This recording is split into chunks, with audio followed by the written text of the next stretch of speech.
When you know, you know. There's no question it. You know, you know.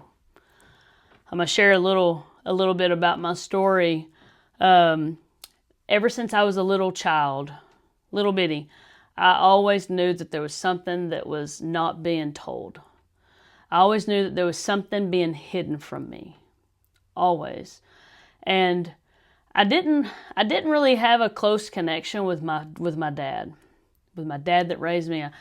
I mean, I loved him and I cared about him, but I just felt deep down that I just didn't have the close connection with him like my two younger sisters did.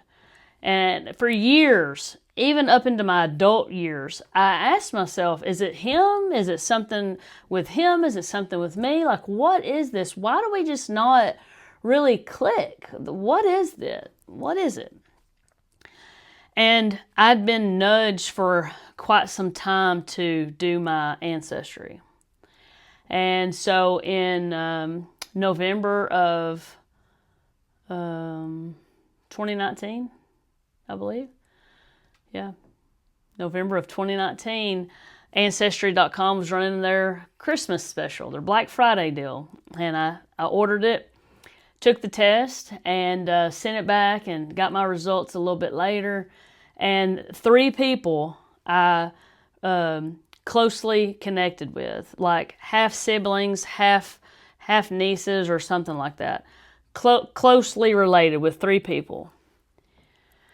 And guess what? Those 3 people were complete strangers to me. I did not know these people. Well, little backstory, my mom was adopted. And so she had been in foster care from 5 years old to 10 years old.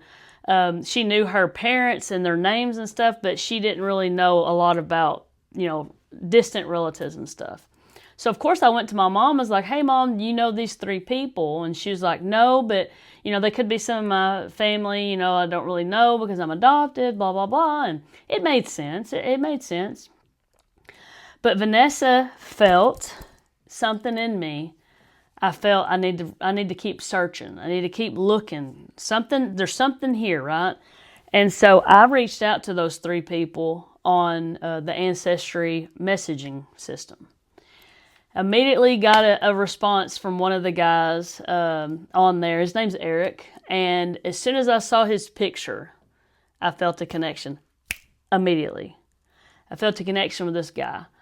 And me and him talked, and he told me that he had just found out that his biological father, like a year before that. And I told him that, I was kind of questioning my paternity and everything. And he said, have you talked to this lady named Allison? And I said, no, I don't even know who that is. And he's like, well, did you hit closely related to her too? And yeah, that was one of the other people. And I was like, oh yeah. And he's like, well, Vanessa, I'm pretty sure we're probably, half siblings. And I was just like mind blown, like what? Like, oh my God, am I finding out something that I've known deep down my whole life, my whole existence? So it was exciting yet scary and all the feels, right? I was having all these feelings. And so a month or so, maybe 2 weeks, a little bit of time went on. And finally, this lady named Allison messaged me on Facebook. And she said that she had just talked to her half-brother, Eric. And he said, have you talked to this lady named Vanessa? And Allison was like, no, who the hell is Vanessa, right? And me and her got to talking. And some of the story kind of matched up with some of the history that I knew from my mom and my dad that raised me. And so I was like, wow. She sent me pictures of her, sent me pictures of my possible biological father, and I was just like, I deeply resonated with them. I look like them. And for the first time in my life, I discovered more of who I really was. Just in those brief little moments, I got a glimpse of more of who I actually was, because my whole life, I've always felt out of place, just not connected deeply with my family. I've never felt that way. And for many, many years, I thought, well, it's because I'm gay. Because I'm gay. Maybe that's why I don't feel deeply connected with them. And then, I am kind of the black sheep of the family, and I'm on the spiritual journey, and I do quantum healing hypnosis and Reiki and sound healing and all these, I'm into esoteric type information. And as you see in the back, I've got ETs on my wall. And so I've always been that kind of person, the kind of the oddball, the weird one, right? That's what I've always been, like that. Always been different and unique. And so I thought, well, maybe that's what it is. Maybe it's because I'm gay. Maybe it's because I'm from another planet on Earth, like a star seed, whatever you want to call it. I've always felt different. I've always felt out of place, and I've always felt like I just didn't really connect closely with my family. So me finding this out about this biological father family over here that I kind of resonate with, and I don't even know these people. These are complete strangers. But just by seeing their pictures, I felt this something inside me. It hit something deep inside my heart space that I'd never really felt that before. And so the next step, of course, was going to my mom. And I said, do you know who blah, blah, blah is? And I said my biological father's name.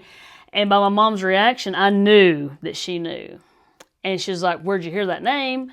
And I said, well, I've been talking to these people and, whatever. And so then she said, well, let's not talk about it right now. And so my dad that raised me and my mom talked after that. And apparently they didn't know for sure either. They didn't know for sure if I was my dad that raised me or this other person's child. They just had me and raised me, as their own. And they didn't know for sure until I found out, right? So the next night we had this long, 4 or 5 hour talk about their whole history and whatever, had happened in their past. And, they had a difficult childhood. My parents did difficult, early marriage, like so many people. You get married really young and you got your shit together and, you do stuff. And so, anyway, they told me their story. And at this point in my life, I was like 41. I was 41 when I really found out I was 41. At that point in my life, I had already healed so much of myself. I had let go of so much baggage, emotional trauma. I had let go of so much stuff by that point that I was in a place of acceptance and non-judgment for my parents. I didn't judge them at all. I wasn't upset at all. I was happy. I was glad that I finally know the truth. Because my whole life, ever since I can remember, I questioned them. I questioned my reality. Because guys, if your core foundation of who your parents are, and you're being told, no, you look just like them, you look just like them, and I'd always be like, I don't look anything like them. Because they were trying to force that narrative, and they were trying to force that narrative not to hurt me. They were trying to force that narrative because deep down inside their subconscious and inside them, they knew that I wasn't my father's. They knew that my biological father was somebody else. They knew deep down. But to avoid those feelings of guilt and shame within themselves, they tried to gaslight me into believing something else. But what that did, they didn't realize what that did is that really traumatized me as a child. It taught me that my feelings and my intuition are wrong. I need to listen to what they say. And that led me to have trouble making decisions in life. I would still to this day, have issues making a decision. I'm afraid I'm going to make the wrong decision. And so that's kind of a process that I'm still going through currently in my life, is learning to trust myself more and learning to not look outside of myself for the answer. I know the answer. I just need to learn to trust it. And I'm here to tell y'all, the more you can learn to trust yourself, it kind of compounds, right? You trust yourself a little bit and you trust yourself a little bit more and a little bit more and a little bit more. And then you quit looking outside yourself at all for the answers because you know the answer. But it does take a little bit of time, and it doesn't happen overnight, I promise. Like I said, I'm still in the process of this. So what ended up happening in the end is I did 23andMe, and I hit with my biological father because he had done it. And so at maybe 2 years later, sometime later, I met some of the family on my dad's side, and I look like them. I act a lot like them. I resonate with them a lot. And it makes more sense now why I didn't resonate with my dad that raised me and his family, because they aren't my biological family. They're not my blood kin. They're not my DNA. Yeah, they helped raise me, and they loved me, and they supported me, and they'll always be my family. They'll always be my family, because guess what, guys? Blood and DNA doesn't make you family necessarily. But when you feel out of place and like you have no deep connections with people, and then you learn, oh, it's because, this other family exists out there, and I resonate with them because this is the thing. Even as a little kid, I was always very into nature and to animals. I always felt really connected to Mother Earth and just very aware of what was going on. I questioned everything, and my sisters really didn't do that as much. I don't feel, and they may think that they did, but from my perspective, I felt like I was more in touch with plants, with the sun and the sky. I would lay in the grass and stare at the clouds, and at night I just wanted to look at the stars. I just felt this deeper connection with things. And me and my sisters even used to joke, because I was black-headed and could tan really easy, and here they are, pale, burnt out in the sun, and they had like kind of dirty blonde hair. I mean, I look completely different than these people. I look completely different. And so me and my sisters, even as little kids, we knew, right? We knew. We used to joke and say, yeah, my dad was an Indian or a Mexican, right? Well, come to find out, my biological father is Native American. As you can see on my wall back there, right there, you can see some pictures from my trip that I took last August. Me and my wife drove our camper from Arkansas all the way to Northern California, to Klamath, California, and I am a member now of the Yurok Native American tribe. The Yurok tribe is the largest in the state of California, and I'm very proud to be a member of the Yurok tribe. I don't know if many of y'all have seen the largest dam removal, I think, in the world. Maybe, I know at least for the United States, but the largest dam removal just happened last year, and it was because of my tribe. The Klamath River is completely undammed now, and it was because of my tribe. So this makes sense to me because I've always felt this connection with nature. I've always felt this connection with that plants are medicine, and that we don't need to take a pill. Like, nature is medicine. And I've always been into like shamanic things, and into like drumming. I mean, I have drum circles now with my clients and stuff and my friends. Like, I've always been into that kind of stuff, and it just completely makes sense. How it all happened. And so this is like this trip for me, when we went this past August, this trip for me was a coming home. It was a coming home to my ancestors' land, but it was a coming home for Vanessa, for myself. It was a coming home, like, it's come full circle now. It took you 45 years, because I was 45 when we went out there. It took me 45 years to come back home. To be a member of this tribe means everything to me, because I'm a member of something bigger than me. And I resonate with all of these people in this tribe. We're the same. We're connected in that way. We're connected with the land. We're connected with the river. We're connected with the redwood trees and the forest. We're connected. We're connected in that way. And it's just been magical. It's just been completely magical. And this is how the universe works, guys. This is how the universe works. Me and my wife took a canoe ride down the Klamath River. And we had two guys, row us down the river. And they wanted to know a little bit about why we were there. And they wanted to know a little bit about my story. And so I started sharing. And one of the guys in the back, his name's Colby, awesome guy. Colby and, what was the other dude's name? Jamone? No. I can't remember the other guy's name. I feel bad because I can't remember his name. Colby said, what was the last name? And so I said the last name of my biological father. And he was like, oh my God, I think we might be cousins. And my mouth just dropped. And I was like, what?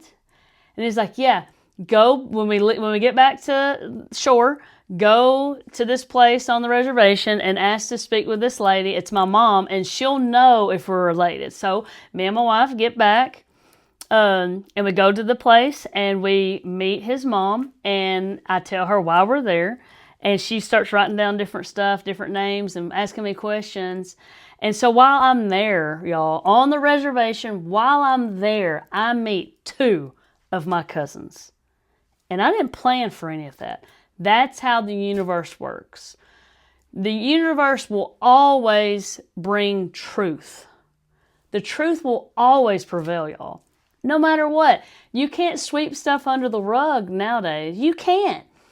The level of consciousness on the planet is rising so high, so much that the light is shining and all the shadows, all the cobwebs, all the dust bunnies are all being revealed.